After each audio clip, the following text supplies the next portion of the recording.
Hi guys, it's Joe again with Your Local Farmer, and today I want to show you a few pieces of equipment that we use for tillage on our farm. So I want to start by showing you a piece of machinery that we have here called a Moldboard Plow. Okay, now if you've been around for a while, you might remember seeing these all throughout the United States turning soil over. You can see how these are shaped. You know, these boards are shaped. They slide up like this. They're intended to slice the soil, and the soil comes up the moldboard and falls over, flipping the soil upside down. And that's a great tool in the 1950s. And so it does a great job of burying weeds. It buries, you know, any plants that are growing on the surface, anything like that. My dad also talks about years ago, they would always plow in the dead of winter because we fight a weed here called quackgrass. And I believe that the theory was that if you rolled its roots, exposed its roots to a hard freeze, you could kill it. And so they believed firmly in moldboard plowing in the dead of wintertime whenever possible. Well, that's all well and good, but there's a couple of problems with it. Number one, it is terribly inefficient. It is extremely, well, let's just say it uses an awful lot of fuel. It uses, an awful lot of tractor effort. And with that, of course, an awful lot of manpower, just hours and hours driving back and forth through a field. And so, believe it or not, we actually got rid of our moldboard plow back in about 1980. 80 or 81, I can't remember which. Now you may ask, well, if you got rid of your plow, what's this? Well, we bought another plow, okay? We bought another plow, if you can believe this, because we belong to an antique equipment club. And our friends in the antique equipment club were asking for somebody who owned land where they could come out and play. And so, believe it or not, we bought this piece of equipment so that we can play. And so one day a year, we invite friends out to moldboard plow in our farm, back and forth. We usually only a portion of it, but you can imagine, well, let's just say it isn't extremely efficient, and there's actually, well, let's just say it's not terribly detrimental, but it isn't the way that we actually like to till our soil. So we'll talk about that more as we go along. But so as far as tillage equipment that we actually use, I'm going to start with this piece of machinery right behind me here. We do not use this machine on every acre of ground that we own, but it is very important to our operation here. We call this either a ripper or a subsoiler.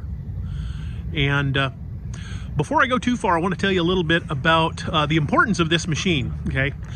Of course, it's quite common nowadays. Folks are very interested or very concerned about soil health. And if you watch my video on cover crops, you'll hear me talk about soil health. However, on our farm, one of the most detrimental things we have to soil health is actually the public itself. Okay, we invite people out, say, to our pumpkin patch.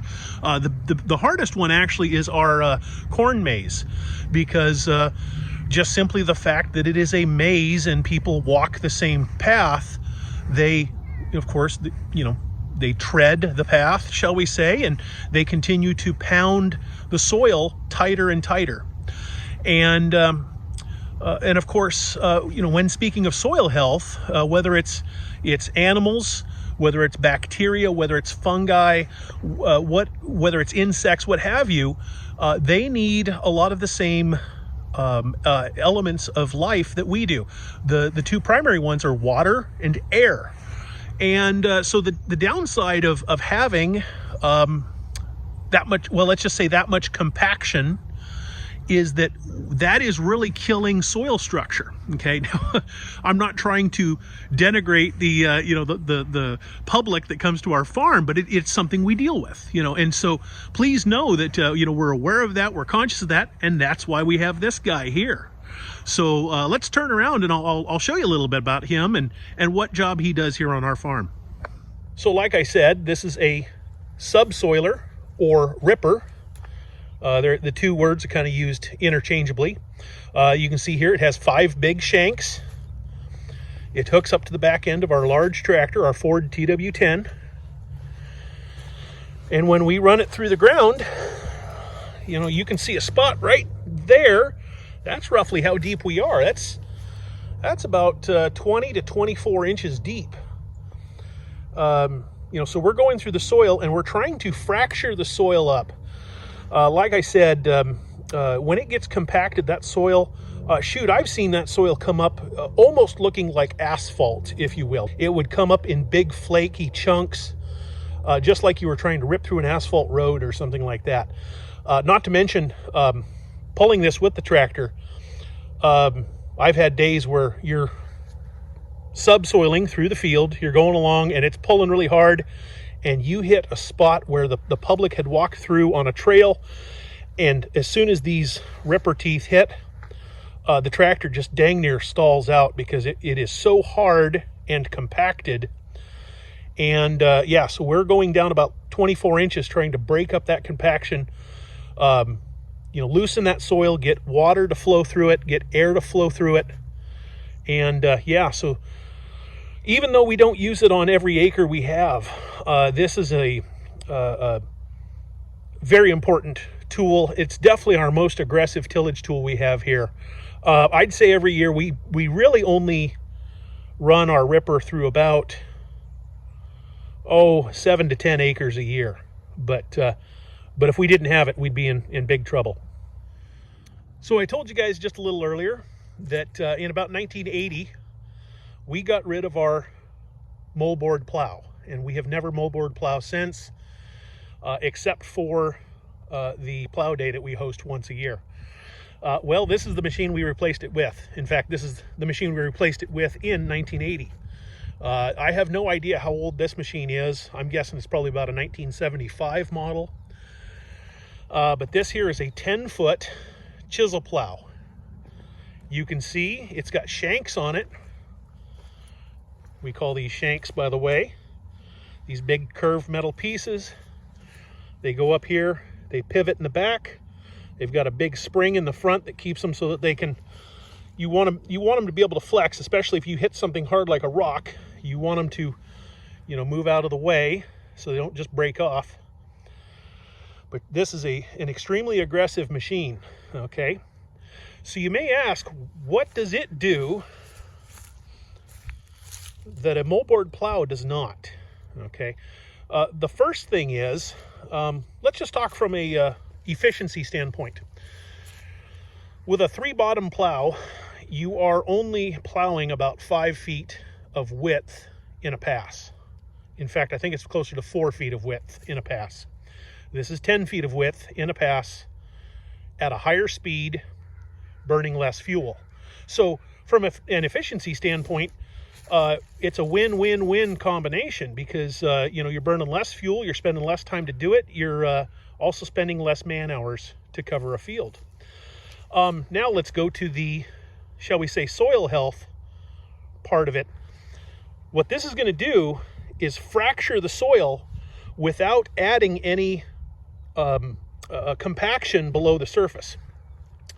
One of the problems with a moldboard plow, because they cut both vertically and horizontally, they're actually cutting horizontally through the ground and then rolling it over, they're actually adding a layer of compaction that is about 10 or 12 inches below the surface. So even though it's nice and fluffy on top, you get what we call a hard pan, where below the surface is a hard layer. And water will soak down through that top 10 inches of soil and stop, okay? Well, with the shanks, that doesn't happen. Like I said, we're getting a very good fracturing of the soil without adding any compaction. The air can flow down through it. The water can flow down through it, and it is a much better tool for soil health. So, okay, so after we have used our chisel plow, then we come to our disc. Okay, this here is a John Deere disc. This is a model 215. I want to say, oh, this here would be about a 1983, 84 model, something like that. We bought it from a neighbor, and it's been a great piece of machinery for us. You'll notice on our farm we run a lot of old machinery, but we definitely have an attitude, if it ain't broke, don't fix it. These machines, if they run well, we have no problem just continuing to maintain them, continuing to upgrade them, you know, put new parts on them, and we'll run them. You know, we have no intention of selling this disc or upgrading this disc ever, barring some unforeseen event. So technically, these are referred to as a disc harrow. But you'll never hear a farmer talk about a disc harrow generally. They will always just call them a disc, okay? You can see these concave, discs. And when you look straight down the machine, you can see that the front ones are canted out. The rear ones are canted in. So what we're going to do is we run through the soil, is it's going to chop whatever material is on the top of the surface and throw it outside. The back ones are going to chop it and throw it back inside. It's a pretty simple process. We've had, in the United States, we've been using discs since, well, nearly the dawn of time. Let's just say the 1900s, you know, 1900, 1910. And pretty well unchanged, other than the fact that we have much heavier, much more aggressive discs now than we ever have in the past. After we have chisel plowed and then disked, we will have a nearly perfect seed bed, but we do have another piece of machinery we will usually run through to really make a nice finish to the seed bed, so that we're ready to plant. And let's go. So after we have plowed and disked our fields, most of the time we will come in with our field cultivator here and smooth the field out, ready to plant. And this is a very old but capable, maybe that's what we need to refer to it as. This is a very old field cultivator we have, 14 feet wide, 3-point mounted. Okay, I hear, if you pay attention to Millennial Farmer, this is the same piece of machinery they refer to as a digger. Although the funny thing is they use this as a primary tillage tool, if you can believe that. That definitely wouldn't work here. You can see, I mean, just look at how thick this grass is. Our soil conditions are such that we would not be able to use this cultivator as a primary tillage tool in our environment here, okay? Unfortunately, I can't quite show you because they're buried under grass here. Let me pull some grass back. Oh, shoot, even when I do that, I can't quite show you. These have a metal shoe on them, kind of a, a V-shaped or a diamond-tipped shoe that we call sweeps. And they run through the ground. These are only intended to go through the ground, let's say about 3 or 4 inches deep. We're trying to just disturb the soil a little bit. One of the things that we do, and by the way, there's some conflicting information about this, but there's an age-old belief that what you do is you plow and then disc your field, and then you let it sit for let's say a week to a week and a half. And the theory is that all of the weed seeds are going to germinate and start to sprout. Well, just as they start to sprout, you go through with this machine and you kill them. You now have sprouted weed seed and no weeds. And I don't know, let's put it this way. There's some information that says that that's not quite the case. But the biggest reason for us to use this machine is it gives a Beautiful, smooth finish to the field. The disc, as nice as the disc is, it tends to leave a ridge between your, one pass going, if you make a pass going one direction, then come back and make a pass next to it, there's going to be a ridge down between the two of them. And this machine won't do it. In fact, this machine will take those ridges out and leave you with a nearly perfectly flat field. You can see it's got these fingers on the back side here. This is just a little finishing cultivator, or a little finishing harrow on the back end, just to, again, break up dirt clods and even out anything in the field. Especially, let's say you combined a field here last year and there's a pile of chaff.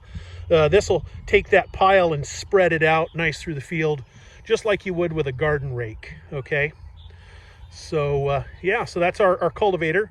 Now, for a lot of our fields, or a lot of our plantings, such as sweet corn and beans and things like that, that's all we're going to do. We're going to plow, we're going to disc, and we're going to cultivate, and we're ready to plant.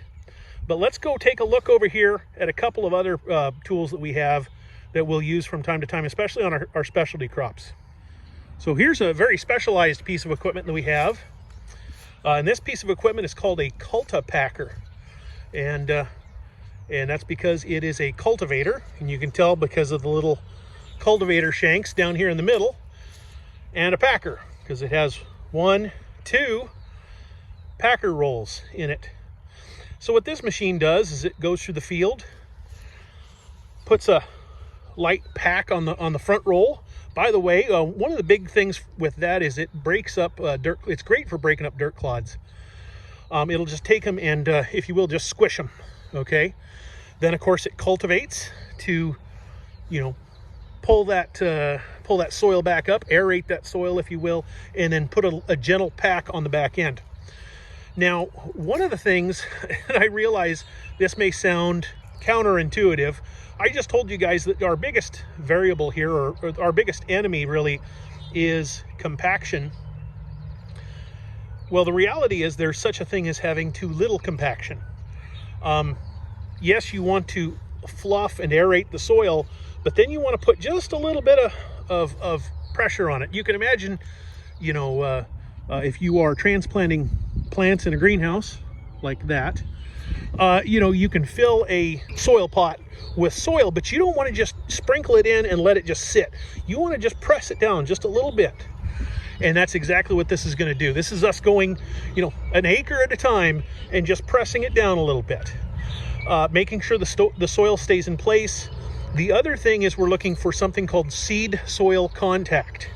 So one of the ways we will actually use this from time to time is we can actually raise these cultivators all the way up. And one of our tricks is we will actually plant a field and then, like I said, raise these cultivators up and run through the field and just give it a little pressure. And like I said, it just makes sure that the seed is touching the soil and the soil is touching the seed. One of the things that happens if the seed doesn't have a good pressure of the soil around it, it won't germinate correctly, or it'll germinate and die. So that's that whole seed soil contact thing. Okay. So now I want to get to the real beast.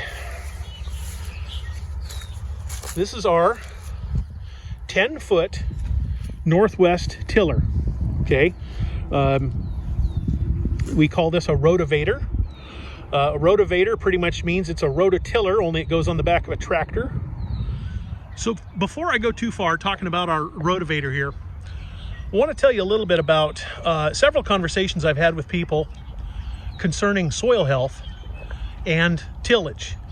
There's an awful lot of folks that, let's just say, although their heart is definitely in the right place, I don't believe they quite have the correct understanding of tillage as it relates to soil health. Okay, and what that is it kind of goes like this. There's a lot of people who have read or heard or have been led to believe that any tillage destroys soil health. Well, I'd have to tell you that they're somewhat correct in one regard. Tillage affects soil health Tillage can potentially damage soil health. The question is whether or not it kills soil health, okay? And the reason I bring that up is because you have to think of it as a continuum, if you will. Like I said, a lot of folks just believe it is a one and done. If you scratch the soil, you've killed it. That's not the case. It is flat not the case. And in fact, there's an awful lot of research proving that whatever you do tillage-wise, or at least from an agricultural perspective, that soil has regenerated itself within days, if not, weeks. And, so whatever we do to potentially damage the soil is being redone right in front of your eyes. With that said, you bet, if you take a field and you cultivate it until it is the consistency of powdered sugar, and then continue to cultivate it week after week after week, you betcha, you are destroying that soil in many ways. But if you notice, that's one of our keys to at least how we look to cultivation on our farm, is we want to do it once. We want to do it, with as much conscience as we can, towards soil health.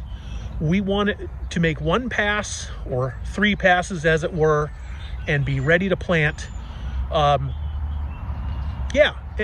is there going to be some harm done to the bacteria, the insects, the animal life, the plant life, and potentially the fungi and things like that? Absolutely. But we're going to do that tillage in a couple of passes, and they will be back to the same conditions they were within days. Okay. Now, with that said, let's take another look here at our Rotavator, and we'll talk a little bit about the job that he does. And it's a very specific job, and it's a job that we only use on a couple of acres in our farm annually. This machine is the exact same as what you would run in a personal garden, a little walk-behind rototiller, only we're going to pull it behind a tractor. And this is a hefty piece of machinery that will use every bit of the 110 horsepower that we have at our disposal with our big Ford tractor. And all I can say is thank God we found this one, because if we had an identical machine that was 6 or 12 inches longer, we wouldn't be able to run it. It uses that much horsepower. Now, many people know about rototillers. They probably have run a rototiller through their garden. But the thing that I have to share with you is these machines are actually the most destructive to soil health for a couple of reasons. First of all, you see it's got a rotating drum with blades in there, and the blades are actually, if we look down the side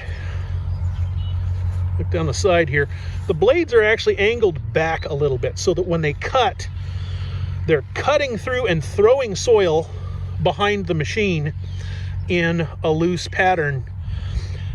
But there's 2 parts to that. Number one, any insect, any bug that is in the soil, it could potentially hurt and or kill them.